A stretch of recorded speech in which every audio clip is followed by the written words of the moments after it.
Да мы не будем показывать, что ты ешь булочки, потому что это, ну, ты спортсмен профессиональный. Не должен. И можно одну сосиску в тесте будет? Спасибо. Как сказал Мерлин Мэнсон, воспитывайте своих детей сами, или иначе их воспитаю я. Я в этом видео мало матерился. Ты называешь человека долбоебом. Выйди, обыграй, потом победи. Да, особенное отношение к мату. Да идите вы все. У меня первый раз такое в жизни, ребят. Господи, какой кошмар. Я не могу вот ошибаться, я... Да еще и Мара, и, понимаешь, не ошибается. Я ненавижу теннис. И меня ненавижу, и все. Не могли свет поставить. Что я должен был им сказать? И не могут свет поставить. Это был тот период, когда я очень много говорил. Говорил, какую игру. Что происходит? Оскорблять его хочу, но не буду на камеру. Тебе самому было когда-нибудь стыдно за какое-нибудь видео с твоим Мне участием? было стыдно перед людьми. Хотя нет, да что я вру-то? Мне все равно. Ты играешь, как будто у всего этого нет последствий. Я могу без последствий. Их нет. Это игра, это моя жизнь. Я могу сделать все, что угодно. Итак, мы в Монако, а добрался я сюда, как всегда, благодаря моим друзьям из Aviasales, сервиса для покупки дешевых авиабилетов. Надо развернуться. Мне замерзшая вода не надо. Что играет? Классика. Русской души. Кто это? Наговицын. Ты его слушаешь? Уважаю. Кого слушаешь? Ну, я периодически... Нет, давай так. Если мой вот конкретный плейлист, это будет наши песни, наша музыка 90-х годов. И какая-то поп-музыка, и шансон. Круг, воровайки. Круг, да, воровайки не особо. Ну, если только классику про Мусорка. Любимая песня моей жены. Александр Бублик. It's unbelievable. Блядь, ты можешь нахуй паузу дать, заебал. One of the best volleys that has ever been hit in men's professional tennis. Well, that's going to get the treatment as well. Я не могу прям вот ошибаться, я... That is astonishing. Я ненавижу теннис, блядский, ёбаный вид спорта. Alexander Bublik, he is unraveling fast.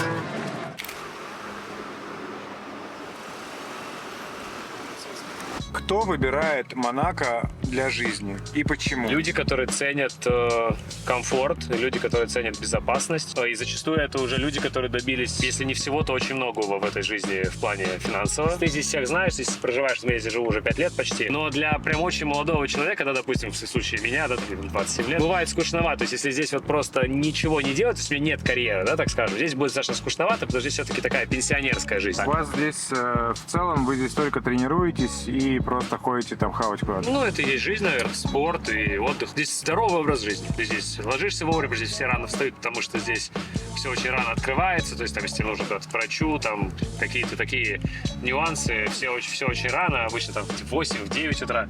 Ну все, Ёпта, что происходит? это классика. Это нормально. Господи. Человек просто забыл. Здесь это обычное дело. И вот он машину бросил, например, и это абсолютно нормально. Женщина с сыном идет, я могу остановиться, выйти, поговорить с ней, создав пробку, и, скорее всего, никто даже не бибикнет. Ну, Почему? потому что некуда торопиться. Ой. Bonjour, monsieur. Allô. Très bien, merci. Мы припарковались возле главного здания казино, и ты просто отдал ключи от тачки сейчас швейцару. Да, парковщику, да. Как это происходит? Я отдал ключи парковщику. Ну, там все вещи, то есть сумки. Это в Монако, это нормально. К этому нужно привыкать, к этому нужно... То есть изначально, когда сюда приезжаешь, ты немножко не понимаешь, что ты находишься, потому что ты находишься как в аквариуме, вот в таком вот. Это вот можно описать эту жизнь так. То есть вот здесь вот все хорошо. Ты можешь сейчас надеть все самые дорогие украшения, все бриллианты на свете и вот так стоять с ними. И никто ночью, днем ничего с тобой не произойдет.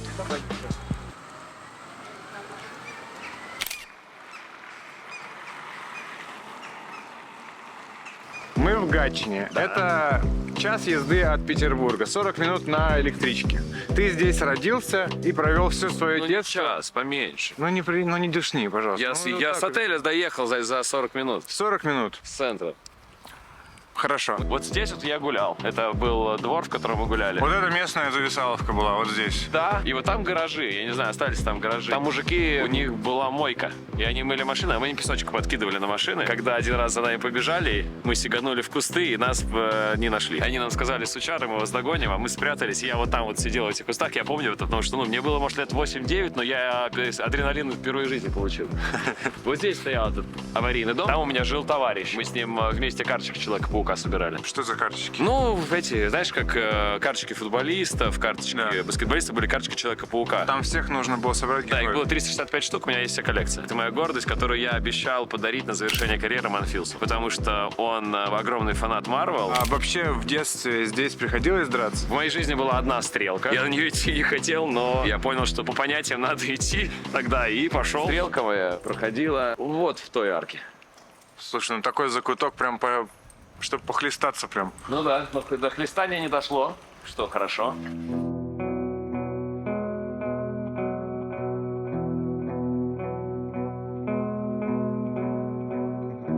Ну смотри, мы видим очень красивый храм. Он Явно отреставрированный. Да, только что. И рядом здание уже доживают последние дни. И вот это тоже. Да. И вот такой контраст гатчины, он и есть. Да. Да, это же контраст нашей страны, контраст России. В плане здесь все так. Какие-то чем-то занимаются, чем-то нет, к сожалению. Но в этом, наверное, есть душа наша, если честно. Я, когда это вижу, мне тепло. Что здесь есть такого, что тебе нравится, чего нет в Монако? Люди.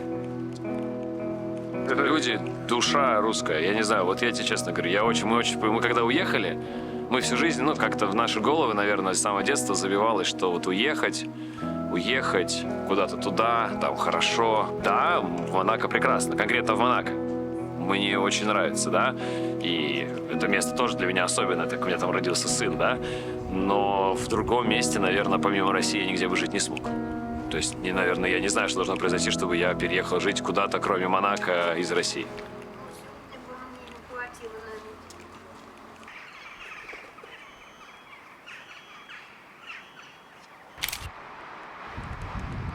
Это Лазурный берег, да, получается? Называется Лазурный берег? Это все побережье называется Лазурный берег. Красота.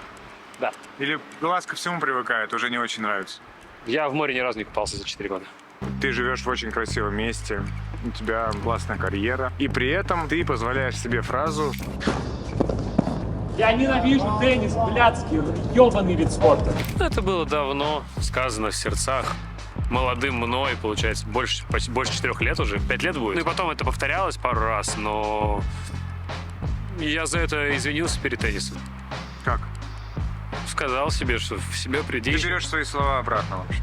Ты их... Да я нет, почему? Слово не воробей, что его брать обратно-то? Ну, я перед собой знаю, что это неправда. Я проанализировал это, да, подумал и спросил себя, а правда ли? Зачем я это вообще говорю, да? Это же, получается, накладывает отпечаток на мой имидж, на людей вокруг меня, да, как бы на мою команду, да, которая работает ежедневно. Я подумал, зачем я это говорю, если это неправда? Если это правда, говори. Я за то, чтобы, как бы, ну, не скрывать, да, так сильно своих эмоций и чувств. Мимолетная глупость, которая видишь из-за того, что как бы, мы находимся под камерами постоянно, она вылетела. И вроде как бы потом-то уже заднюю давать нехорошо было, так скажем, да, в моменте через 20 минут интервью. Я ей сказал, говорю, ебитесь от меня, ненавижу и все. Давай разберем главные твои фразы, которые есть в интернете.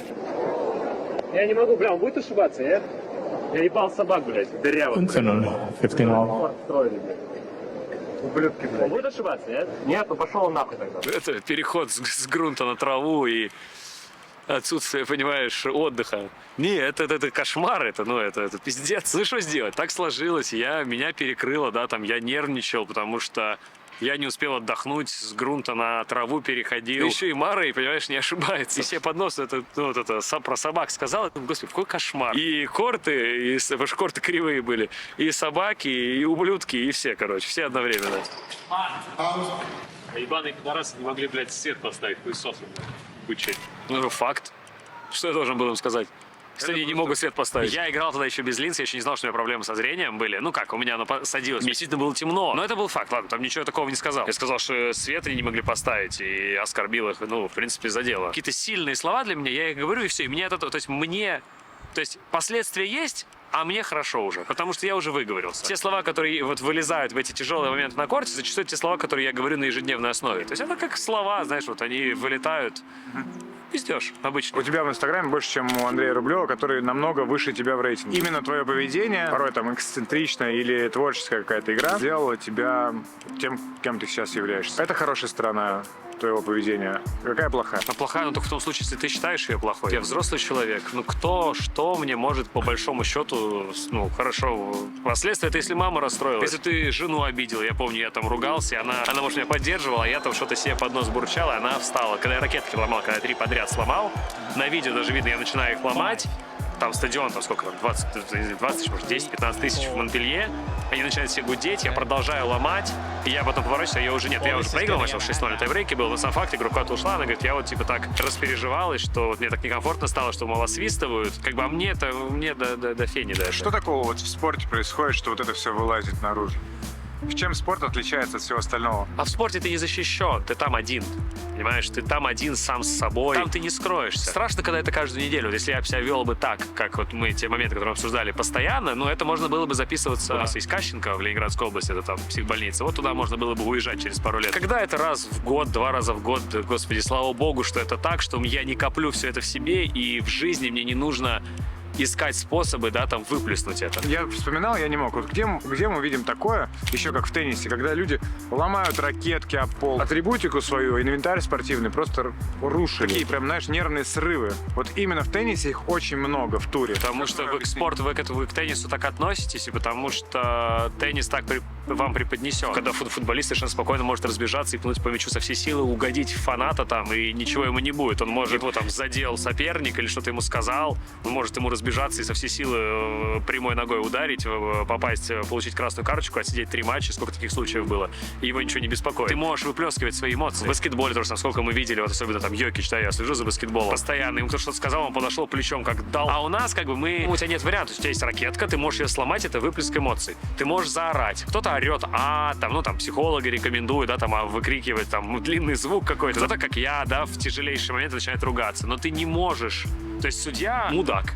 Допустил ошибку, которая решила, допустим, исход сета. Такое бывает. И ты стоишь, то есть, как бы, ты ничего сделать не можешь. То есть ты стоишь, как бы, обтекаешь, да, и а что тебе делать? Конечно же, Федерер и такие имена пытаются внушить людям и нам, что нужно вести себя вот так, вот Синер, холодный, это здорово. Нет, в большинстве своем люди не такие. И, конечно же, когда ты это все держишь в себе, из тебя может вылезать. Говорю, страшно, когда это каждую неделю. Страшно, когда это раз в месяц. Если ты в мире с собой, какие последствия? Что мне здесь? Запретят теннис играть? Ну, хорошо.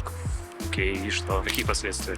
То, что я ручкой сыграл, или то, что я ребенку дал, девочке дал в Монте-Карло на центральный корт выйти, да, она всю жизнь это помнить будет. Да и слава богу, может, через 10 лет я ее увижу где-нибудь, она скажет, блин, помнишь? В моменте, да, ну а что, меня там имели, на чем свет стоял. Я и подумал, господи, какая разница, на, поиграй. По факту-то сколько людей радовалось, лучший момент года был признан, да, там на вот грунтовом сезоне. Людям это понравилось, а я что, я всего лишь артист в какой-то степени. Выпуски, которые я делаю, смотрят дети, я это знаю, и поэтому стараюсь не материться. Ты, когда материшься публично, ты думаешь о детях, которые это посмотрят? Как сказал Мерлин Мэнсон, воспитывайте своих детей сами, или иначе их воспитаю я. Я бы хотел, чтобы дети не вели себя, допустим... Хотя нет, да что я вру, то есть мне все равно.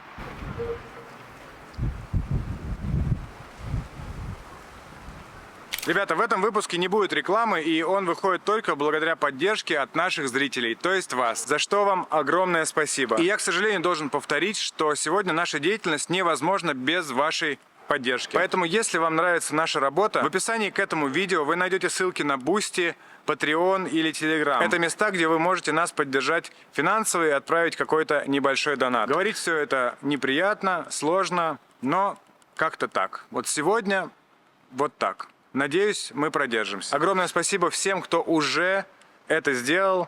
И именно благодаря вам на этом канале до сих пор выходят выпуски. Всех крепко обнимаю.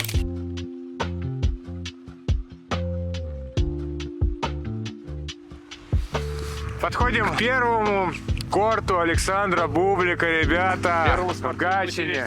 Здесь прошло вся моя юность, Да. все мое детство здесь прошло. Это место невероятной силы для меня, и я вообще в восторге, что мы сюда пришли наконец-то.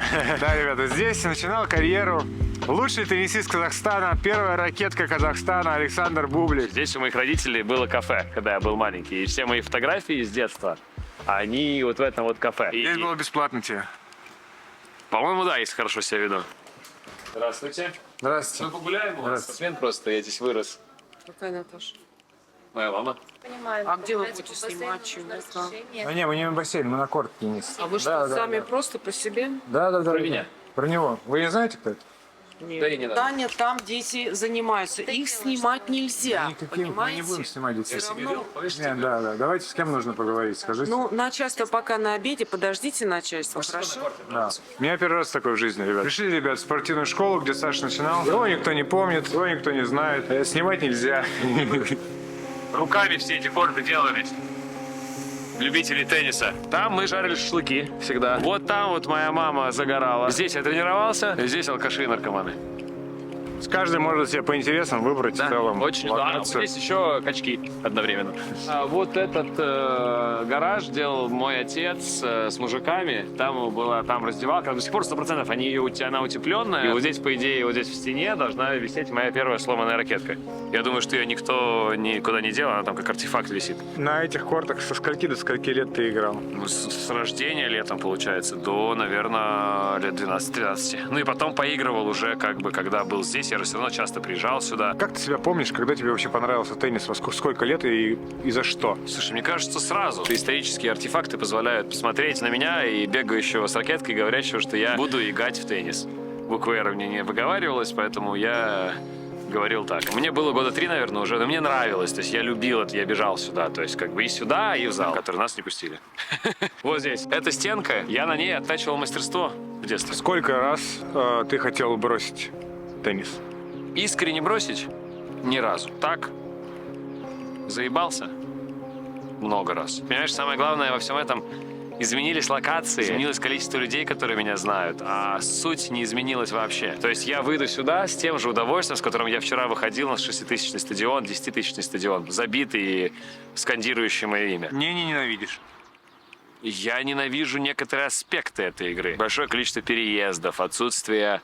Ну, ладно, сейчас уже мне грех жаловаться, какого-то дома, да, потому что, то есть, ну, сейчас полегче, я могу себе расслабить график, да, немножко проводить больше времени дома. Но ненавижу, наверное, слово такое громкое, знаешь, и вот сказанное в сердцах. Мне это не нравится, я это не люблю, вот, мне дискомфортно в самолетах, я не хочу лететь далеко, но работа есть работа. Это, как сказал Борис Вович Сопкин, да, один из моих тренеров, да, который мне очень помог.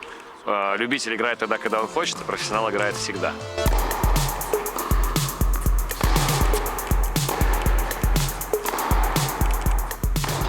Мы в Питере на Крестовском острове в теннисном центре «Динамо». Сегодня у Саши тренировка, спокойная, восстановительная.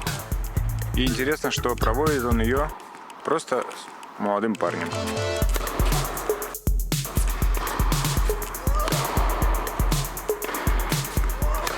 А сколько тебе лет? 17. Как тебя зовут? Даня, Саша, ну, точнее, его тренер Артем пригласил поиграть, спарринговать Сашу. Что это значит для тебя? Шанс немного зажало, но расслабиться и получить удовольствие от тренировки с одним из лучших игроков ATP. Ты сильно волнуешься. Ну, так, есть немного.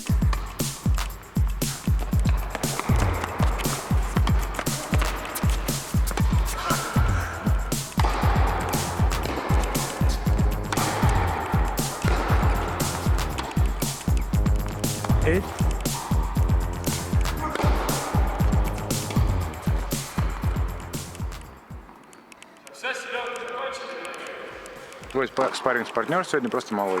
Ну, я считаю, это самое правильное.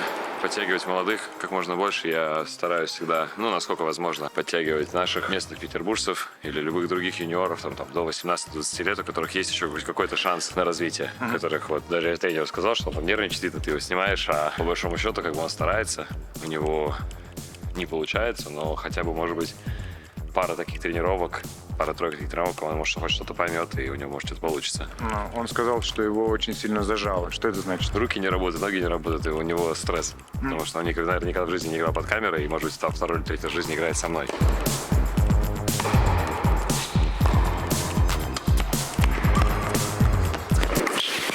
Не идет во вред тренировочному процессу? Или это нормально? Нет, почему? Я же работаю над тем, что нужно мне. Когда тренируешься с топами, ты работаешь либо на совместные какие-то вещи, да, там, ну, нейтральные, да, либо, если это какой-то очень, там, не знаю, с Джоковичем тренируешься, все равно ты будешь все равно чувствовать себя в роли спарринга. Допустим, в моем случае там стоит, сколько там, 20-30, да, я в любом случае в роли спарринга буду выступать, ну, понятно, не на 100%, но где-то на 10% тренировки я буду выступать в роли спарринга.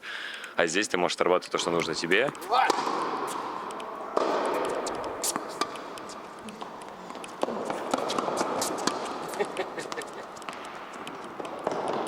Ой-ой-ой, что творит?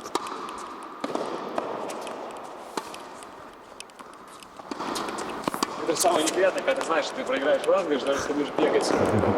Шансов нет все равно.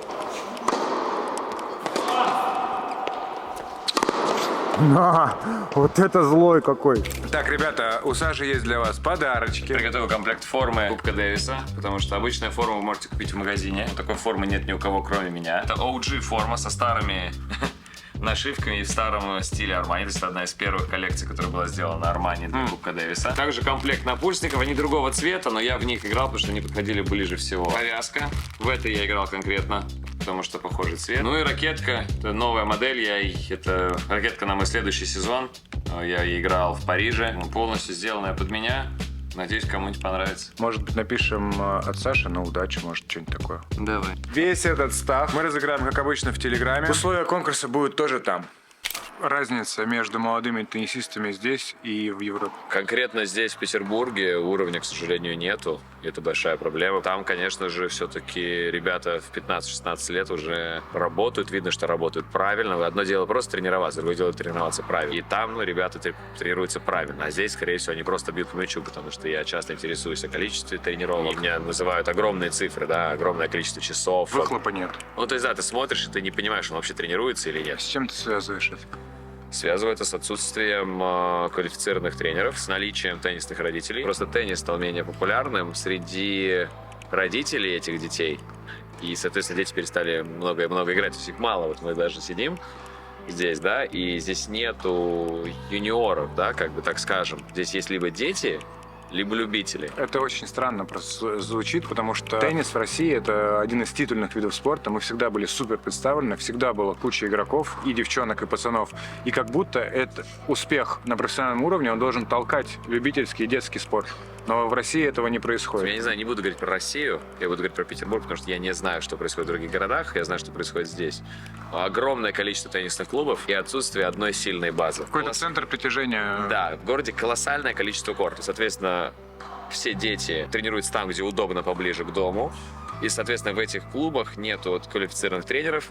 И самое основное, что нету базы. Если бы в Петербурге была бы одна база, это бы изменило вообще ход, что происходит в городе со спортом. Ты сказал, что одна из причин, почему нет хорошего уровня у детей, то, что у них неквалифицированные тренеры. Проблема всего тенниса в постсоветских пространствах, это нужно понимать, это не только проблема России. В основном эти люди выдают желаемое за действительное, придумывают себе регалии, говорят, что они там чего-то когда-то добивались, но их там где-то там что-то потеряли, не увидели, не заметили. Из-за этого огромное количество шарлатанов рушат детские судьбы и карьеры. И в связи с этим дети, которые попадают неудачно, у них шансов заиграть почти нету. Это даже на юниорском уровне. Но всегда есть некие, да, бриллианты, которые ты видишь, да, в толпе крайне неквалифицированного тренера, которого даже тренером называть нельзя. Все-таки тренер — это профессия и призвание. Это шарлатаны, по-другому ты их не назовешь. Они просто рушат детей. Но, к сожалению, зачастую эти тренеры так хорошо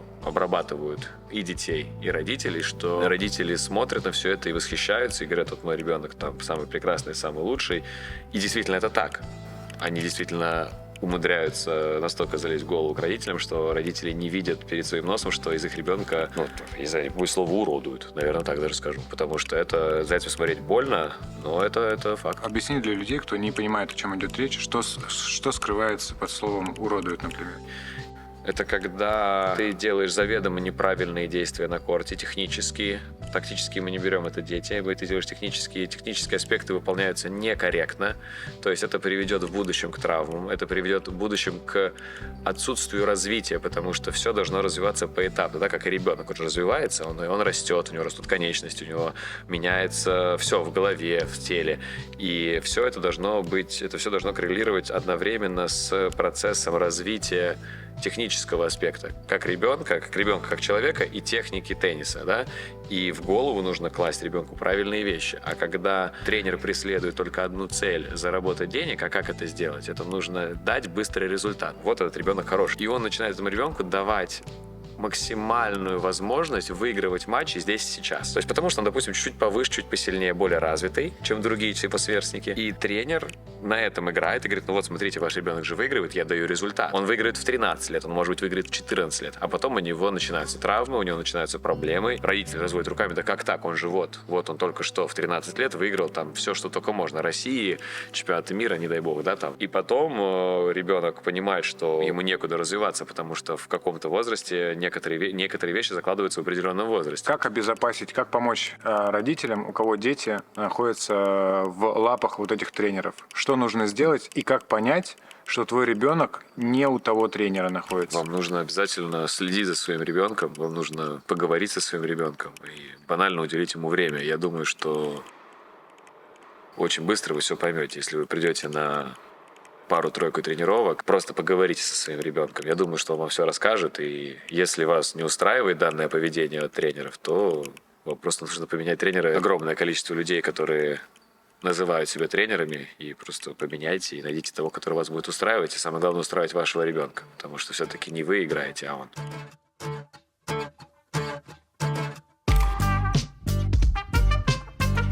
Итак, ребята, мы в Монако, в теннисном клубе Монте-Карло. Мы здесь живем, тренируемся, растем, развиваемся. Кто тренируется в этом клубе? Почти все, кто проживает, из известных Медведев, Зверев, Руны, Феликс, Музетти, Каболли, Арнальди, Чилич здесь, Вавренко, Джокович здесь был много лет, Циципас здесь, Синер здесь.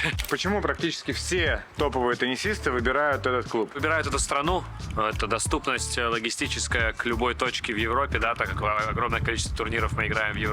Прекрасный клуб, прекрасная атмосфера, отсутствие налогов, что, наверное, является основным все-таки. Расположение, отсутствие налогов — это номер один и номер два. Мы снимаем в конце декабря, сейчас у тебя проходит предсезонка. Что сегодня будет за день? Сейчас все дни одинаковые, плюс-минус. День сурка у нас такой. Мы просыпаемся, часов в 9, наверное, утра, едем на корты, разминаемся час-полтора, потом 1,5-2 часа тенниса, следом сразу же небольшой фитнес, обед, пару часов паузы, и потом вторая тренировка, опять 2 часа. Примерно такой каждый день будет, плюс-минус, там, да, будет варьироваться нагрузка, плюс-минус эти там 6-7 часов работы, они будут каждый день на протяжении, там, наверное, 20 дней подряд. Увидите мой классический день. Про классическую рутину, наверное, может быть, о которой многие зрители или болельщики даже не подозревают, что я тоже тренируюсь иногда и какое-то время уделяю теннису, а не просто бью снизу. Не просто бью снизу.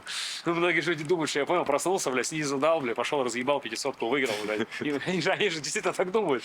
Ну, это нормально, я не против, как бы, я не стремлюсь. Тебя это не подкусывает? Почему я должен это рассказать? Это то, благодаря чему я стал всемирно известным спортсменом, благодаря чему я зарабатываю экстра деньги, да, помимо основного дохода. Есть такой удар укороченный. Вот представьте, что вы, когда вы будете играть, можно коротко сыграть. Можно играть длинно, можно играть коротко. И подача снизу — это получается короткая подача. То есть, грубо говоря, стандартная подача. Ты подбросишь мяч наверх, бьешь сильно, человек стоит далеко. А тут ты как бы просто берешь и снизу ему подаешь. Но в этом смысла тактического нету особо. То есть то, что у меня там получилось 2 или 3 раза за всю мою карьеру подать эйс этой подачи, и это стало невероятно популярными роликами, это стечение обстоятельств удачно. То есть по факту ты просто даришь человеку очко. Поэтому, когда ты это делаешь, ты должен понимать, что ты как бы проиграешь. Ты должен взвесить и сказать: окей, я там, не знаю, там веду легко, ну я когда веду особо не делаю, там проигрываю легко, там нужно как бы развлечься, потому что надоело уже вот эта вот рутина. Ну, то есть я матч уже проиграл в своей голове, допустим. Ну, какая разница уже, что мне тут упираться, бить себя в грудь, пытаться выиграть или смотреть на него, как он радуется. Я лучше подам снизу. Ты говорил, что когда тебе во время игры чувак сидит и кричит: давай, подай с руки, подай с руки. Говорил, что тебя это раздражает. Меня раздражают, да, дебилы, которые это делают. Обычные люди меня не раздражают. Если мне крикнут «подай с руки», я услышал, все, я, понятно, скорее всего, подавать не буду. Я же тоже это делаю только тогда, когда это нужно мне, и когда я понимаю, что это уместно. А когда какой-то, понимаешь, дурачок сидит и, ну, понимаешь, у него же что, он же сидит с камерой. У него же кроме камеры как бы и 2000 подписчиков в Телеграме ничего нету, да? И он сидит, понимаешь, и хочется ему от тебя, понимаешь, чтобы ты хоть как-то на него среагировал. У него же ничего больше нету, как бы. Это самое важное, что для него есть. Вот он сидит, он тебе пытается мне: подай снизу, подай снизу. Он мне это говорил, если мы говорим, да, про ситуацию дома, мне это говорил, по-моему, 3 сета. Ну, я как бы, понимаешь, я же в моменте я это не слышу, мне все равно. А потом, конечно, когда уже как бы, ну, под конец ты все равно начинаешь уставать, психика уже начинает тоже подизнашиваться, да, потому что все-таки там 3-часовой матч был. И в конце концов, ну, как бы он Он же свою реакцию получил, так он после этого замолчал. Он после этого ни слова не сказал больше. То есть человек получил то, что он хотел. Что за реакция была? Я помню, нахуй.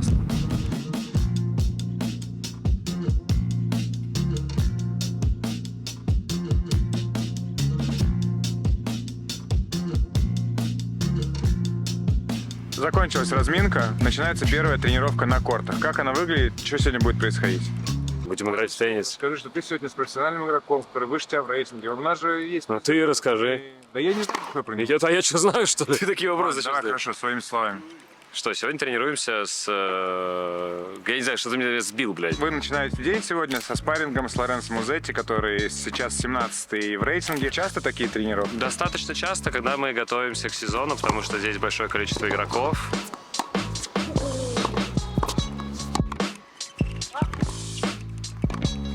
Парни просто друг друга разогревают с низкой интенсивностью, просто перебивают мяч. Оба профессиональных игрока.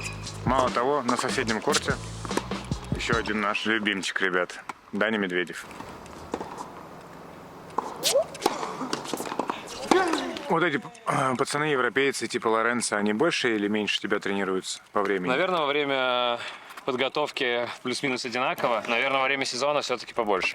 Почему? Я больше времени уделяю себе. То есть вместо того, чтобы пойти лишний раз на тренировку, я могу выбрать пойти, например, с супругой в ресторан или с сыном в парк. Ребята обычно делают 2 тенниса и еще фитнес. То есть вот вместо вот этой второй тренировки я частенько пропускаю. Ну, то есть не то, что у меня ее нет в расписании, потому что у меня есть другие дела. Плюс помимо же, конечно же, у нас же еще есть обязательства контрактные. Чем больше контрактов, тем больше обязательств. То есть на это тоже нужно выделять время. Плюс отдых даже какой-то банальный, просто полежать дома, не знаю, сериальчик посмотреть. Это я люблю. Мне кажется, я все сериалы пересмотрел уже, которые только можно пересмотреть. Я люблю, вот мне нравятся наши русские сериалы очень. Я их все пересмотрел. И умные, и глупые, и смешные, и не очень. Топ самых тупых сериалов русских, которые ты видел. Я люблю, вот последний из «Магикян» нам очень нравится с супругой. Нам очень нравится сериал «Праздник». Они не тупые, они добрые такие, знаешь, добрые, вот знаешь, ну не по-настоящему. То есть так, наверное, даже в жизни не бывает настолько романтичных, да, каких-то смешных отношений семейных. Но вот, да, вот, допустим, «Отель Элеон», вот эта кухня, это все. То есть сейчас кухня поднадоела, потому что мы уже, я не знаю, мне кажется, раз 500 пересмотрели. Так на Ютубе включаешь же, и он у тебя циклично идет там 6 часов подряд. То есть и он играет на фоне просто, знаешь, мы как бы не смотрим его, но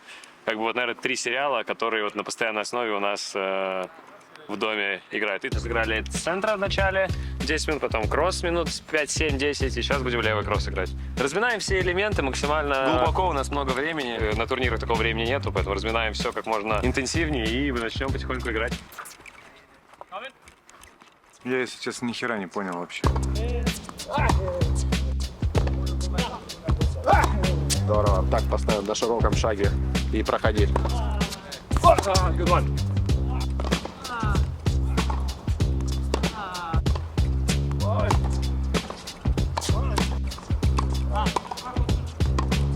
Ну вот и все, 40 минут тренировки, смена мячей. То есть официальные мячи реально Australian Open заканчиваются после 40 минут тренировки. Вот смотри, давай, подожди, положу так. Вот разница. Жесть. Да. Как так-то? Это вообще что это такое? Он даже не распушился, а посмотри теперь другой. Мы играли этим же, то есть один у нас вот такой вот пушистый, а второй у нас не пушистый, а играли мы одинаково. Как это возможно? Объяснишь мне? Я не понял, ну объясни. Я не могу, вон эксперт стоит, иди к нему спрашивай. Сказал, чтобы нахуй нас не послал всех вместе, блядь. То есть смотрите, ребят, расклад простой. Эти мячи приходят уже в негодность после 2-3 розыгрышей, а меняют их только первый раз через 7 геймов. То есть если вы будете смотреть теннис, вы можете обратить внимание, насколько игра становится медленней на 5-м, на 6-м, на 7-м гейме, который идет подряд. Реально, мячи, которым играют профессиональный теннис в ATP, полное говно. Давай! Бля, скажи аут, долбоёб. Планировалось, что тренировка будет около 2 часов. В итоге пацаны отыграли час, потому что стал Лоренцо не очень себя чувствовать. Да, бывает такое, сейчас элементы.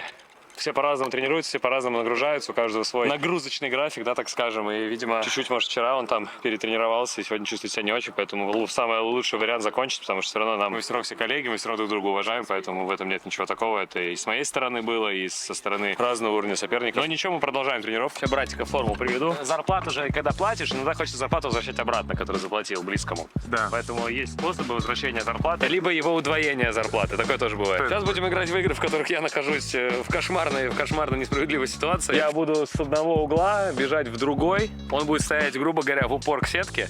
Вводить мне мячик максимально неудобно. Я должен буду успеть добежать. И моя задача ввести его чисто. То есть, если он коснулся мяча и мячик перелетел на мою сторону, он выиграл очко. То есть, ему даже розыгрыш выиграть не нужно. Мы играем до 15, мне нужно 15 раз обвести его чисто. То есть ты на деньги сейчас реально? Сколько? Обычно евро по 150, по 200.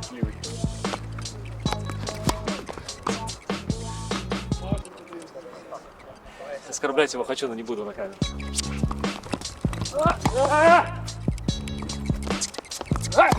Пойдет. Все, посыпался.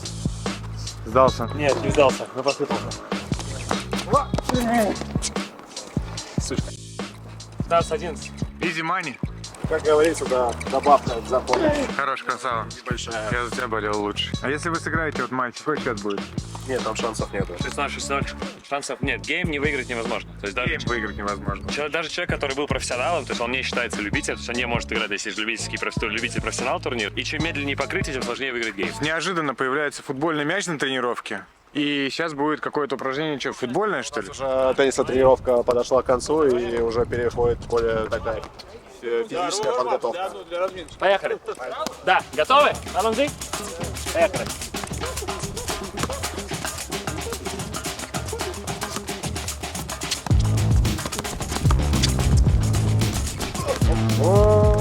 Приходится на все на это смотреть, конечно, ребят. Я извиняюсь. Но что поделать, мы все показываем как есть, к сожалению. Что ты там бубнишь? Господи. Да это ужас какой-то происходит. Выйди, Просто. обыграй. Да давай без проблем. What are you doing? What the fuck? You're attacking your brother. Otherwise you're gonna lose. Fuck off, Jim. Так страшно. Смотри, что делает, да? Я его уволю. Я его просто нахуй уволю. Все раком, пацаны. Нет, в следующий раз ты с ним играешь. То есть все, следующая партия это ты с ним. Я с ним уже дважды играл, дважды меня вот... Смотри, мы же вели 4-2, и он все равно никто не бьет. Ну что ты начинаешь, меня сейчас попали? Проиграли, понятное дело, надо было наказывать. Он тоже. Мы всегда наказываем, у нас очень правильные правила, мы всегда наказываем того, кто подставил, если была подстава конкретная. А ты, типа, ты что, бристал? Типа, ты сейчас считаешь, что ты хорошую игру показал? Ну, выйди, обыграй, потом победишь. Дай. По сути. Вот так, да?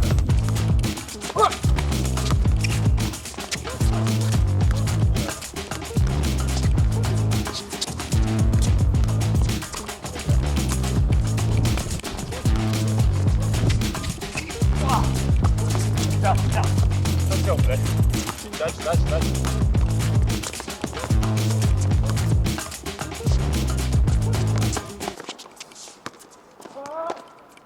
Отыгрывайте.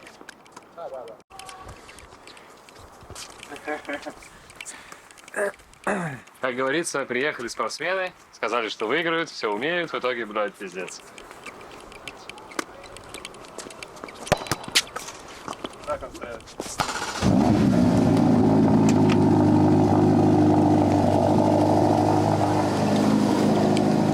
Ой.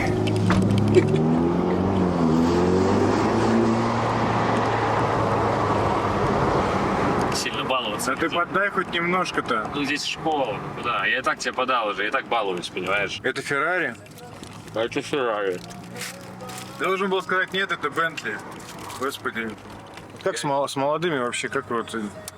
Не шарят, видите, не понимают. Как модель называется? Рома. Давай покажем чуть-чуть, что может. Чего можно? Ну давай, что может, покажем. Тачка. Здесь? А что, не сможешь? Давай, вот конечно, здесь, попадай вот здесь чуть-чуть, нет? Да куда? Справедливо ли, что спортсмены, которые просто вроде как играют во что-то, зарабатывают миллионы и десятки миллионов долларов? Справедливости в принципе нету, поэтому, наверное, несправедливо. Как ты себе объясняешь, почему спортсмены такие бешеные деньги зарабатывают? Ну, я себе не объясняю, я голову таким себе вообще не забиваю. Мне платят деньги за то, что я играю в теннис, мне нравится. Перестану платить, не буду играть. Ну, играть на профессиональном уровне, летать в Австралии 1 января, да, перестану. И играть в теннис, как в игру вечерами с друзьями, не перестану. Есть ли у тебя задача стать лучшим в мире? Нет. Есть ли у тебя такая цель перед тобой? Нет.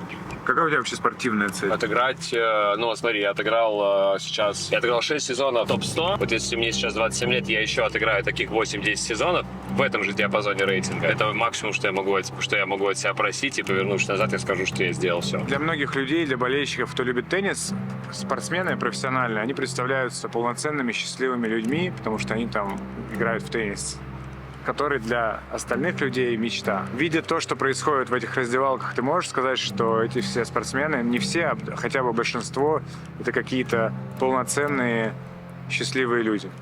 Нет, конечно. Не могу. Это роботы в какой-то степени даже. Это даже уже их людьми особо, ну, вот я лично, в моем понимании человека, да, я не могу их назвать людьми. То есть это роботы, заточенные на победу, роботы, заточенные любым способом ее получить.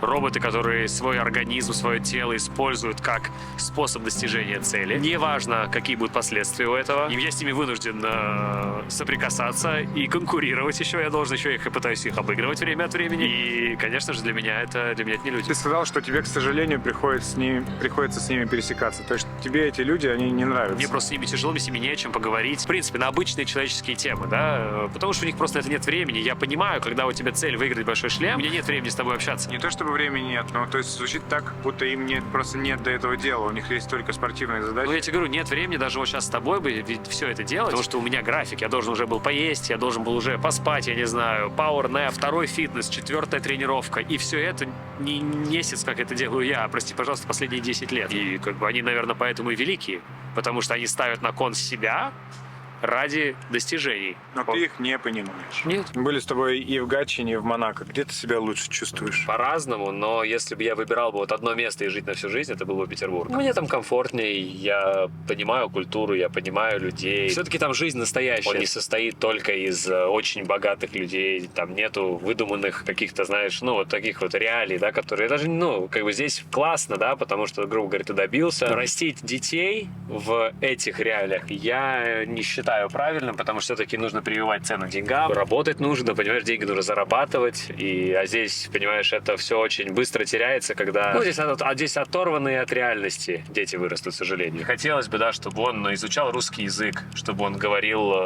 без акцента, да, то есть для меня это важно, для меня это фундаментально. Монако я тоже очень люблю, мне здесь очень комфортно.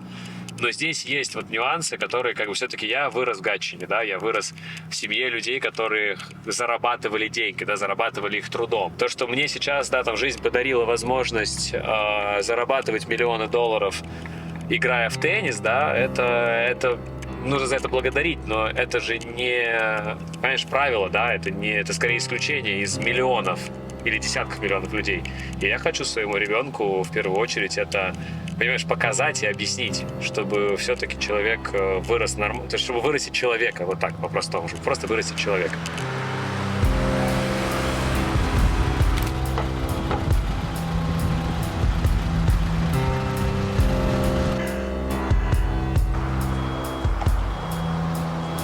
Здесь мне бабушка покупала игрушечные пистолеты, всякие автоматы. А давай зайдем туда. Смотри, там спорттовары.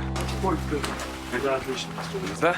Ничего не изменилось. Вот там вот. Здравствуйте. Салютики. В детстве мне здесь покупали игрушки. Я расстроился, что их здесь больше нет, а вы здесь. А сколько этому магазину лет? Сейчас скажу, с 92-го года. Да. Ничего себе пистолеты, блин, по 2000. Автомат «Морская мечта» стреляет. Он прям стреляет чем-то? Тут такие вот шарики, воду замачиваете, они потом выбухают, стреляют. Да, они мягенькие. Вот они, вот этими желтыми пульками, я помню, у меня вся квартира была ими усыпана. Помню, у меня в детстве отец, там пружины же, пулька же на пружине вылетает, а батя у меня менял пружину с мягкой на жесткую, чтобы она сильнее била. Я помню, мы штору пробили. Вот говорят, бизнесу в России хана приходит. Здесь магазины в Гатчине по 30 лет работают, с ума сойти. Но вы, может, чем-то просто кроме игрушек еще торгуете? Ну да, я поняла. Что-то меняется, а что-то вечно. Вот магазины с игрушками по 30 лет, с ума сойти. Мне столько счастья не приносило давно. Я прям, я просто очень хорошо помню это место. А почему у тебя столько эмоций от этого магазина? Ты зашел туда, начал во весь рот улыбаться. Детство. Самая прекрасная пора. Там же формируешься как Ну, какие-то воспоминания самые такие главные. Это самое лучшее время твоей жизни, ты можешь сказать? Или сейчас... Я считаю, любое время, оно самое лучшее, потому что оно дается раз. И все. Оно любое лучшее. Просто в детстве у тебя гораздо все ярче, а с возрастом ты это теряешь. И нужно постараться всегда находить, не терять внутреннего ребенка, это очень важно. Потому что с возрастом мы становимся такими, ну, толстокожими, все нам неинтересно, все нам не так, все нам не это. Я считаю, что нужно все-таки пытаться всегда искать баланс. Это очень сложно. Но это необходимо, иначе смысла нет. Да, ну ты же понимаешь, что жизнь, начинаешь только жить, для тебя все очень яркое, все чистое, честное. Чем дольше ты живешь, тем больше люди в целом разочаровываются в жизни и сталкиваются с трудностями. И именно это убивает вот этого внутреннего ребенка в них. Да, это жизнь, соляви. Но что сделать? Я же говорю, надо пытаться. Я же не говорю, это же не указание к действию. Надо... Я лично стараюсь, не всегда получается. Даже при моей жизни, да. Но это необходимо. Ты смог сохранить в себе этого ребенка внутреннего? Я считаю, что в данный момент он преобладает зачастую надо мной. И я этому очень рад. Вот, например, сейчас он преобладал, я до сих пор думаю, как здорово. Но красота. Охуительно. Это невероятно. То есть я имею в виду, что я здесь был на Новый год. И здесь вот этого не было. Здесь было как... Ну, плюс-минус какие-то реконструкции были, но было как раньше, когда я рос. А сейчас это, ну, это очень здорово. Вот это вот ты восхищаешься Гордость, этим. да. Это гордость. Ну, для города, в котором я вырос, да. Я помню, где я первый раз, ткнул. Это было либо между вот этими деревьями, либо между... Здесь была поляна, и мы здесь играли в футбол. Мне забили гол, и я сказал, блядь. Первый раз в жизни. Ну, насколько я помню, по размерам пиздюлин, который я отхватывал, да. Папа услышал. С удовольствием, причем услышал. И да, и потом меня до дома пинками гнали, и, ну, и потом провели воспитательную беседу. И я, к сожалению, продолжил это У делать. тебя какое-то особенное отношение к мату вообще? Да. Жемчужина великого русского языка. Вот я выразил площадку вот очень, я считаю, емко, и вот ни в одном языке в другом вот так вот ты емко не выразишь все восхищение одновременно. А сейчас мама тебе предъявляет за твои видео из интернетов? Да, и говорит, что она со мной общаться не будет, и обижается на меня. Но я же стараюсь, я же мало стал это делать, я же все-таки взрослею, все мы понемногу взрослеем. Тебе самому было когда-нибудь стыдно за какое-нибудь видео с твоим участием? Ну, было, да, бывало неприятно, я думал, ну, бывало, что я говорил что-то себе, я не очень бы не хотел, чтобы это было услышано, да. Самое главное во всех этих видео, что я ни разу действительно не перешел, то есть я если говорю себе, да, что я пидорас и ничего не могу, то это я говорю себе. И никогда даже в таких страшных моментах, это страшные моменты на корте, когда у меня тренер говорит, что у меня глаза квадратные, я все, меня несет. Но даже тогда я не переходил на личность. Но, например, ты говоришь... Хуй пойми, что происходит на корте. Просто, блядь. Один долбоеб обыгрывает другого долбоеба, блядь. Потом нахуй шопает от меня. Ты называешь человека долбоебом. Я же себя назвал долбоебом. Ну, мы потом смеялись с ним, конечно, нет, но это же, долбоеб-то что? Что такое долбоеб? Ну, это вот мы пришли в 11 утра на эти корты, без зрителей. Никто играть не может, все спят. И вот и начинается какая-то вот эта канитель. Поэтому я так сказал, да. Куда пришли? В мою школу. Здравствуйте. Школа, я скучаю. Мой класс. Где твой класс? Нет, вот. Или вот. Вот супер. Все. Сидел я вот за этой партой. За последний, получается, все-таки. Самое яркое впечатление с этой комнаты. Контрольная, наверное. Мы сидели вдвоем с Сашей. Вот за этой партой, скорее всего. Насколько я помню, расстояние до стекла. И мы с ним начали толкаться, потому что друг другу мешали. И учительница подошла и нам лещей вписала.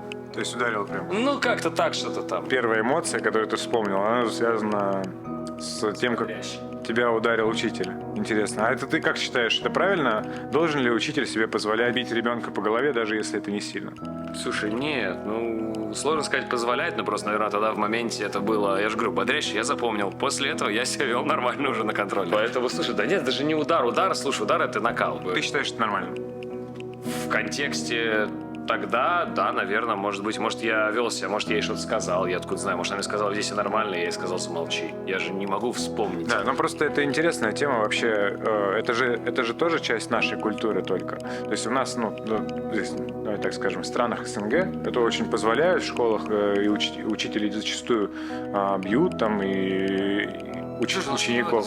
бьют, оно Но же это, такое глобальное. это в любом случае, это как по-другому не назовешь. Физическое воздействие, давай. Это почему-то у нас здесь нормально. Вот в Монако, наверное, если бы тебя если твой сын будет учиться в Монако, его ударит, так шлепнет по голове учитель, это, скорее всего, будет суд.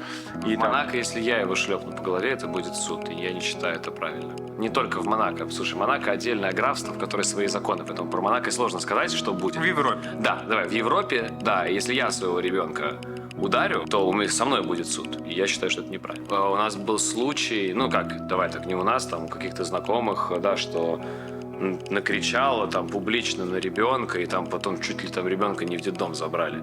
Ну там за то, что родитель как бы не выполняет свои обязанности. А кто эти обязанности определяет? Европейский комитет права человека, у них там своих проблем достаточно. Поэтому я сомневаюсь, что они могут это делать. Говорить мне, как мне нужно воспитывать своего ребенка. Понятно, что не поддерживает, забивать ребенка, да, там я видел, все-таки мы в теннисе росли, у нас были разного вида родители, да, и которые применяли действительно насилие, то есть действительно были удары, я это видел. Это я ни в коем случае не приветствую, это кошмарно и неправильно. Но ободрить, чуть-чуть привести в чувство за дело, я считаю, это вполне нормально, уместно и особенно мальчик. О, вот она, святая святых. Лучшее место в школе. Здравствуйте. Приятного аппетита. Что сегодня в меню у нас? Суп гороховый, гречка, гуляш? Это же чай, не компот. Компот? Это компот. Ну давай по компоту. Давай по компоту. Наверное, школа и родители — это две такие вещи, формируют больше всего людей вообще. Воспитание, наше детство, да. Родители в теннисе — это что-то особенное. Общаясь с теннисистами вообще, я очень часто слышу, что родители в теннисе — это какая-то отдельная каста. Что с ними не так? Теннисный родитель, вот именно вот так, когда его называют, это диагноз. То есть это люди, которые хотят результат от своего ребенка еще вчера. И это огромная проблема, особенно постсоветских стран, да, СНГшного пространства, да, всех. И эти люди действительно рушат огромное количество карьер и огромное количество личностей, убивают в детях, потому что эти люди хотят играть в теннис больше, чем хотят их дети, сделать не своих детей, там, не знаю, великими спортсменами, чемпионами, а хотят сами ими стать, уверены в том, что они эксперты и знают лучше всех, лучше тренера, лучше вообще всех на свете. Вот сразу же мы сидим на турнире, даже уже сейчас там какой-то детский турнир, кто-то с кем-то играет, не имеешь представления, кто с кем. Видишь бегущего человека с одной стороны другую и что-то постоянного бубнящего своему ребенку, который уже его слушать не хочет и не может, он даже не понимает, что ему говорит, потому что зачастую говорится какая-то абсолютная чушь, да, ну, то есть мне как профессионалу это понятно. И это наш. Русскоговорящие в основном родители. Мне кажется, потому что теннис — это спорт больших денег, и люди вкладывают огромные деньги в детей, хотят как можно быстрее получить результат и гонят своих детей быстрее. Результата нет, они на них орут, они их бьют, они их унижают, да, говорят, ты там никто, ты там играть не умеешь, и это отвратительно. Это отвратительно просто. Но у моего отца тоже было это какое-то время, вот, может быть, в детстве особенно, да, там, какое-то, может, количество лет, у него это было, но у него это достаточно быстро прошло. Ну, на мой взгляд, прям на моей памяти. Может быть, если ты бы поинтересовался кого-то со стороны, они бы сказали по-другому. Но мне кажется, у него это быстро прошло. Но это тоже было. Мне тоже говорили, что ты там не заиграешь, если ты будешь делать так, ты не будешь делать это. Ну, то есть это тоже было. Без жести меня никто за поражение никогда не наказывал. Меня всегда наказывали за плохую игру. Ну, то есть если я там не... То есть мне всегда говорили, что я должен отдавать 100% на корте, да? И если я этого не делал, меня могли наказать, меня могли наругать, меня могли сказать, что я там, как я не знаю, какое слово подобрать, мудак, наверное, да? То есть я правильно понимаю, что родители относятся к своим детям зачастую как к стартапу какому-то, в который они вкладывают деньги, как к бизнесу просто? Слушай, мне кажется, даже хуже. Ты сказал бизнес. Бизнес невозможен без... ты должен все равно этим заниматься, должен это любить, ты должен этому уделять время. А зачастую вот эти родители, которых мы с тобой описываем, вот эти, которые, жесткие, которые, то есть это неадекватные люди, их не должно быть вообще, их нужно убирать из... То есть, если ребенок играет такой родитель, его нужно убирать со стадионов, да, не стадионов, наверное, с кортов, да, там, с теннисных центров, потому что они относятся к своим детям как к лошадям, знаешь, которые везут, впахивают в поле. И чем больше эта лошадь будет впахивать землю, тем больше будет потом когда-нибудь плодов, да, вот именно так, то есть, и даже у меня в семье, когда у нас были такие моменты, мама всегда говорила о том, что, говорит, это наш сын, это он не лошадь. И благо отец успокаивался быстро. Ты видел, как родители бьют своих детей на кортах?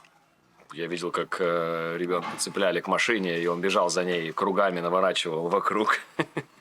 вокруг кортов. Ну, типа, кросс бежит, типа, и на особенной скорости, что бежал, это было на наших глазах. Ну, то есть, его как бы, ну, непонятно, не цепями, ну, а веревкой, получается. И он бежал за машиной, и как бы это было наказание. То есть он кросс. Ему нужно было бежать кросс, а бежать он не мог. Я видел, как впереди машин. Я даже впереди машины бежал. Когда я сказал, что я не могу, а мне сказали, можешь. Это отец был? Да, он сказал, можешь. Но это было, опять-таки, это, кстати, не было без жести. Он говорит, ты пробежишь на эту скорость, у тебя получится. И я бежал. То, что родители вот так общаются и обходятся со своими детьми, во что это выливается? Как это находит отражение в детях? Мне кажется, что самый такой момент основной, что это рушит отношения между родителями и детьми. Самое страшное, когда два родителя объединяются против одного ребенка. Как бы мы все понимаем, каков шанс в действительности заиграть в теннис, да, если мы берем это вот слово «заиграть», которое я ненавижу, но я его даже на камеру назвал. Есть два слова, которые я не перевариваю. «Должен» и «заиграть». Дети потом вырастают зачастую, может быть, поломанные, потому что у них ничего не... То есть им говорили, что они никто, и звать их никак. А они действительно не стали спортсменами. То есть по факту в спорте их никто, и звать их никак. И они это несут потом с собой, и не все справляются. То есть, ну так, я много людей знаю. Представляешь, через какое количество детей и товарищей я прошел за время моего становления как теннисиста. И, конечно же, не все они сейчас хорошие ребята с адекватным мышлением. Слушая тебя и смотря на тебя, многие родители, которые сейчас так относятся к своим детям с напором, могут сказать, ну вот, что, Бублику, наоборот, это помогло. С напором относитесь. С унижением никогда. Воспитывать во французской манере не нужно. Да, когда ребенок самый лучший, самый прекрасный, он вообще самый перспективный, ему уже 32, он все мне рассказывает, что у него вся карьера впереди, понимаешь? Так тоже я против этого. Напор нужен, но он должен быть умеренный, он должен быть обоснованный. Тогда это может сработать. А если ты будешь своего ребенка бить, наказывать, орать и ругать, скорее всего, он никогда в жизни не то, что не теннисистом будет, но никогда человеком не вырастет. А это гораздо важнее, чем вырастет теннисистом. Нас семя. Вы что, ребята? Да пускай. Ешь давай. Ешьте, не отвлекайтесь. Почему они в 7 лет такие маленькие? Как раз 7-летние дети, конечно, сказали... А может, еще не 7. Может, им даже 8 или 9. Вам сколько лет? Откуда ты как-то вычисляешь так? Многие родители себя узнают сейчас со стороны, возможно, на себя посмотрят, узнают в твоем описании себя. Что ты им хочешь сказать? Я бы хотел им сказать, чтобы они в первую очередь любили своих детей. Они не лошади, они вам ничего не должны. И если этот ребенок не соответствует вашим ожиданиям, это ваши проблемы. Любите своих детей, слушайте своих детей, это очень важно. Старайтесь им помочь. И только тогда у них будет шанс чего-то добиться в жизни, и только тогда вы и они будете счастливы, потому что без этого никуда. Сейчас явно этот выпуск посмотрят дети, которые живут в этой реальности, которую ты описываешь, с вот этими родителями. У тебя есть что им сказать? Ну, слушай, тут это сложнее, конечно. Это все-таки дети. Сложно сказать, потому что хочется ответить нетривиально, да, так скажем, а придется отвечать тривиально. Надо не сломаться. Нужно как-то... Потому что это ребенок, понимаешь? Он формируется, у него ежедневный... Он не знает даже, кто он такой еще. Ему может быть 10 лет, а ему говорят, что он там плохой, никчемный, бесполезный. Или ему может быть 12 или 13, еще, наверное, хуже, да? Потому что это подростковый период. У него своих там в голове, он не понимает, что ему делать и кто он такой вообще. И тут ему еще сверху, понимаешь, капают.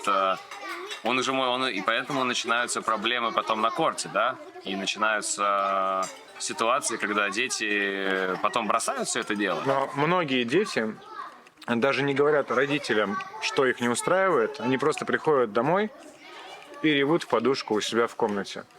Может быть, этим детям нужно поговорить с родителями и обязательно рассказать, что их не устраивает. Да, ты тут, кстати, действительно, ты прав. Я об этом вообще, не то, что не подумал, я почему-то подумал, что это основа, что они так сделали уже. И тогда у них не остается выбора. Нет, если вы еще не говорили с родителями, обязательно поговорите. Но, как я сказал, родители должны их слушать. Это я сказал про родителей, да. Если вас не слушают, у вас не остается выбора, вам нужно тогда собраться и выстроить стену какую-то, выстроить линию защиты какую-то, чтобы не сломаться, потому что если все вот это впитывать, как губка, ни к чему хорошему это не приведет. Компот допивай и идем. А? Хочу. В мою среду обитания пришли. Урок физкультуры любимый в школе? На самом деле нет. Я не помню, чтобы я прям восхищался уроком физкультуры, потому что я на нем очень мало ходил. Я помню, что я здесь постоянно устраивал каламбуры, потому что мне было скучно то, что делали дети. И тогда я уже все это умел, и я там делал вид, что я устал, упал. Это была моя маленькая сцена. Сейчас сцены побольше. А тогда из зрителей были мои одноклассники. Ты с детства любил внимание? Наверное, да. Не могу сказать, что я на сцену актерскую я бы не вышел. Вот актерская сцена мне всегда казалась некомфортной.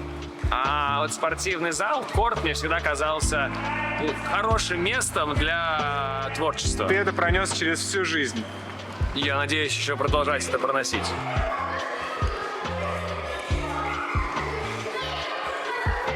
Вы с отцом проводили очень много времени вместе. Да. То, что вы с отцом занимались, по сути, одним делом, это вас как-то сближало? Сложно сказать. Я думаю, что нас это сближало как...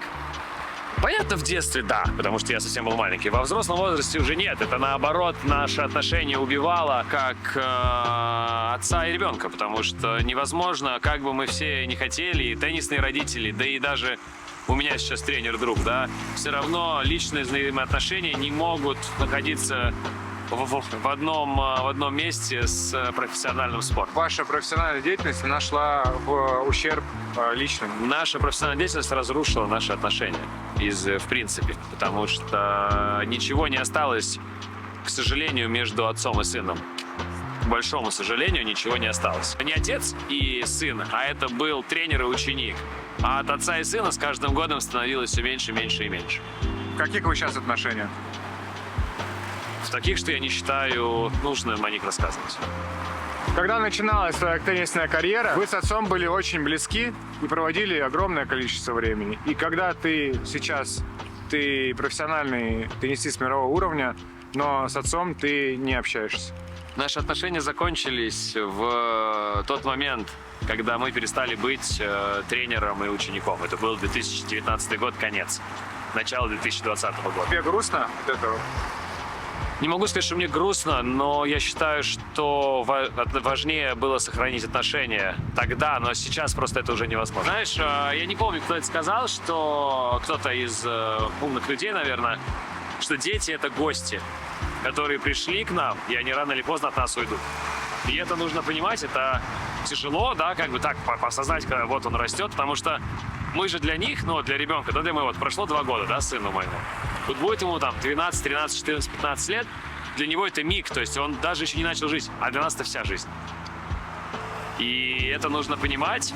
Но очень сложно отпускать детей. Я думаю, что да. Но важно, чтобы они возвращались. Ты очень любишь Гатчину. Ты считаешь себя русским человеком, но при этом у тебя нет российского паспорта. Так сложились обстоятельства. В 19 лет ты сменил гражданство и теперь выступаешь за сборную Казахстана. Да, полноценная история, она очень короткая. Я играл за сборную, за сборную, кстати, никогда России не играл, только по юниорам. Я представлял, как бы, у меня был флаг России. Я играл на турнире в Москве, на челленджере, то есть я тогда стоял, может быть, около 500-го. Мне тогда любезно предоставилась вайлдкарта. Выиграл первый матч, потом я обыграл Раду Албата. Тогда это казался теннисист, не казался, он и являлся тогда теннисистом, по-моему, может быть, даже не первого полтинника, конечно, но где-то там. И после матча я пошел, какие-то первые там интервью, первый допинг-контроль. И я смотрел Мишу Кукушкина, то есть, тогда тоже теннисист, там, Питер выиграл. И я смотрел его матч, и на тот момент я встретил...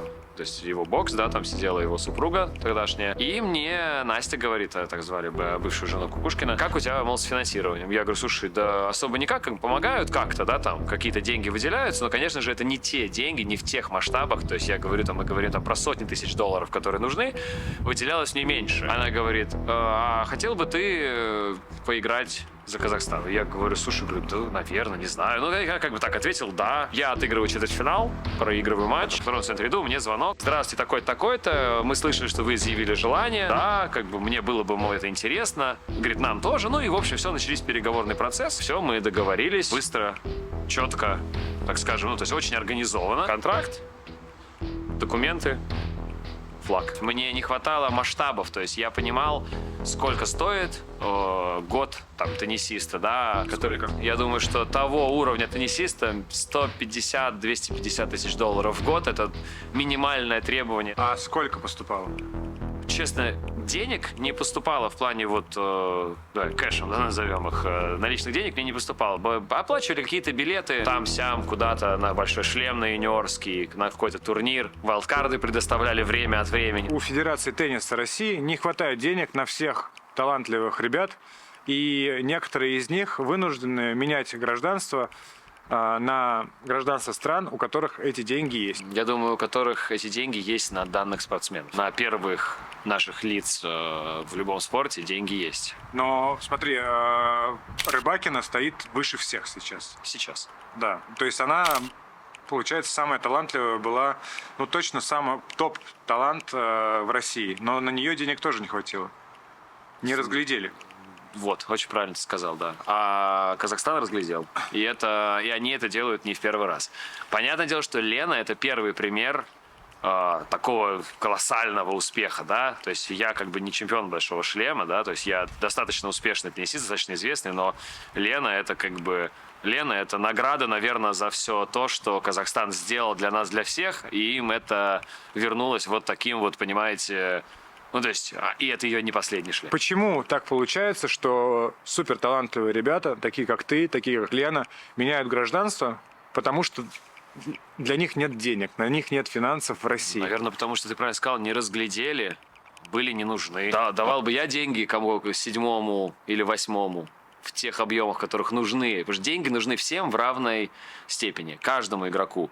Что Саше Бублику, что Андрею Рублеву, что человек, которого ты не знаешь, как зовут, да, что Васе Пупкину, допустим. Допустим, значит, скауты, если таковые являются, если ты как команда, которая работает на федерацию, были не нужны, не увидели. А Казахстан увидел. То есть сейчас, конечно, смотря назад, я бы хотел сам все эти разговоры провести, да, со всеми руководящими и со стороны России, и со стороны Казахстана. Но тогда проводились все разговоры с моим представителем, то бишь с моим отцом, потому что я как бы считался молодой, и как бы пошел я, в принципе, на корт, да. Я не участвовал в никаких разговорах с представителями Федерации тенниса России. И также я был при одном разговоре только с нашим президентом, с Владимиром Муратовым, да, один раз до подписания контракта. Почему Россия так легко отпускает молодых теннисистов? Только с 2008 года только в Казахстан перешло 14 человек. Потому что в России на тот момент, наверное, есть теннисисты лучше. Ну как это может? Это невозможно понять на детском уровне. Почему? Есть первый, второй, третий, четвертый, а есть 8-й. Ну в случае с Леной мы уже поняли, что это не работает. Лена стала такой благодаря Казахстану. Лена стала такой благодаря поддержке Федерации. Это тоже нужно понимать. Стала бы она той Леной, которую мы ее знаем в России, неизвестно. Хорошо, я как болельщик сборной России, как фанат тенниса, я хочу, чтобы Бублики и Рыбакины играли за сборную России. Что нужно для этого сделать? Ты хочешь, чтобы Бублики и Рыбакины играли за сборную России только потому, что Бублики и Рыбакины стали спортсменами. Известными. Да, ну, в случае Лены, может быть, великими. Но если бы Бублики и Рыбакины никем бы не стали, ты бы не хотел, чтобы мы играли. Ну, естественно. Вот в этом вся и суть. Такие люди, как... Я хочу, чтобы лучшие российские спортсмены выступали за сборную России. Естественно, конечно. Ну, стали-то они лучшими благодаря финансированию, как бы, понимаешь, из Казахстана. Без этого никак. Ты называешь себя русским человеком, но российским спортсменом ты себя назвать ни в коем случае не можешь. Ну, а как я могу это сделать? Я являлся таковым до момента перехода. Но назвать себя российским спортсменом я, конечно же, не могу. Спортсмен я казахстанский. То есть я играю за Казахстан. И это будет со мной на всю жизнь, и это останется со мной после карьеры. И я всегда буду говорить об этом, потому что это правильно. Это, знаешь, это дань уважения людям, которые тебе помогли, когда это было трудно. Без этого ты бы заиграл? Без их помощи? Если бы ты тогда не... А нет сослагательного вот этого. Как ты считаешь? А если бы, да, ну это пиздеть, не мешки ворочать, понимаешь? Согласен. Сейчас многие спортсмены также по спортивным причинам, чтобы продолжать выступать, меняют гражданство. И их называют сейчас предателями, перебежчиками и все такое. Ну, ты явно слышал. В твоем случае такое было? Называли ли тебя тогда предателем? Нет, не называли. Потому что я считаю, что предатель — это все-таки понятие политическое, как ты сейчас отметил. Сейчас такое время, да, когда все эти слова, тезисы, они все очень активно используются, да, в нашем лексиконе, к сожалению. Но что сделать? такое время. Что изменилось с того времени? То есть это все те же люди, которые ради Олимпийских игр, так же, как и ты, по сути, меняют гражданство. Что Я не менял поменялось? гражданство ради Олимпийских игр. Ну, Это принципиально разные вещи. Не, ну Это принципиально подожди, разные вещи. Но это просто это для них такое же продолжение карьеры, как и для тебя. Для меня не было концом карьеры, если бы я не перешел. Я ушел за деньгами. Я ушел как наемный работник, который в будущем приобрел эмоциональную связь с этими людьми. В итоге получилось так, что я приобрел просто эмоциональную связь с ними, большую, и у меня гораздо глубже уже отношения с федерацией, с людьми, с болельщиками. То есть я чувствую себя на корте в Астане настолько же прекрасно, то есть там абсолютно другие люди, там все другие лица. То есть это люди, которых я, может быть, никогда в своей жизни не видел, потому что стадион, допустим, вчерашний в Питере, я половину первых рядов знаю в лицо, да, там это любители тенниса. Там я все еще строю.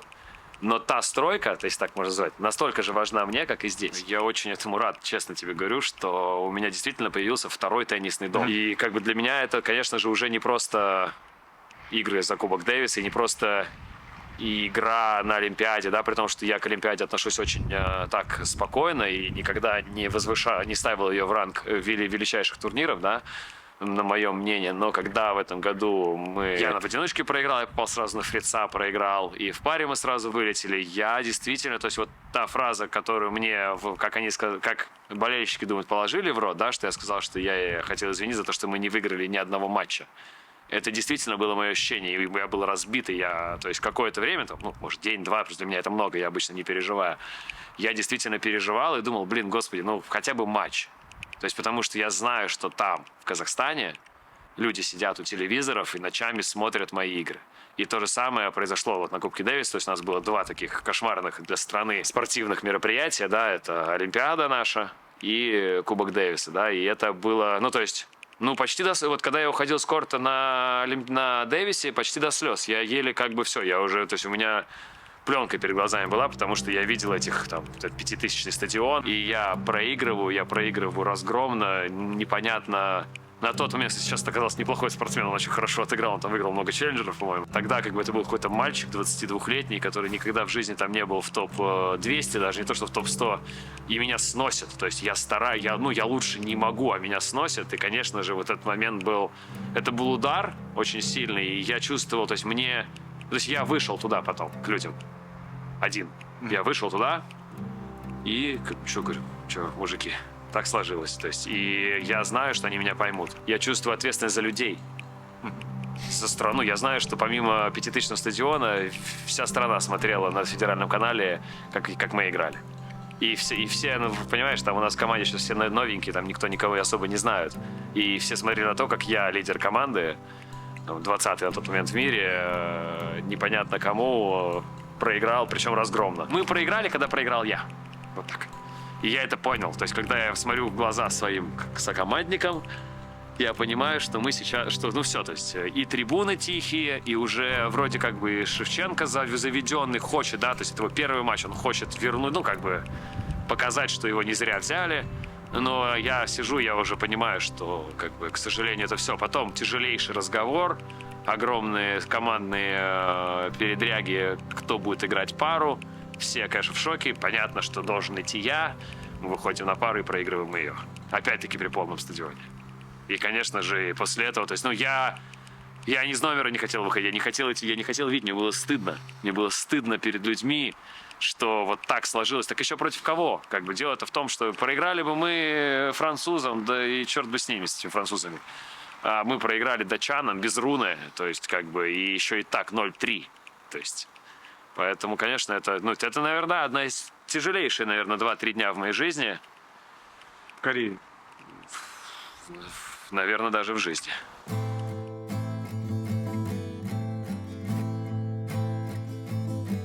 Вот, смотри, пруд. О, пруд. Говорю, здесь мы всегда желание загадывали. Это вроде как колодец желаний называется. Монету туда бросаешь, и вроде исполнялось. Вот этот? Ну, там вот до сих пор монетки лежат, да. Какие ты желания загадывал? А это, блин, нельзя говорить. Но если сбылись, можно. Нет. Если сбылись желания, можно. Нет. Но это правило. Кто придумал?